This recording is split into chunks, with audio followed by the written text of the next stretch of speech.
الحمدللہ وحدہ والصلاة والسلام علی من لا نبی بعد۔ معزز سامعین کرام، اگر سورۃ طٰہٰ کو لکھ کر حریر کے سبز کپڑے میں لپیٹ کر پاس رکھے، اگر نکاح کا پیغام بھیجے کامیابی ہوگی۔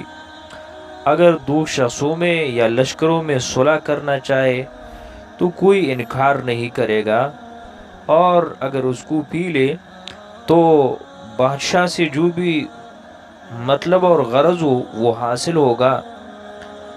اور جس عورت کی شادی نہ ہو تو اس کو اس کے پانی سے غسل دے تو نکاح آسان ہوگا۔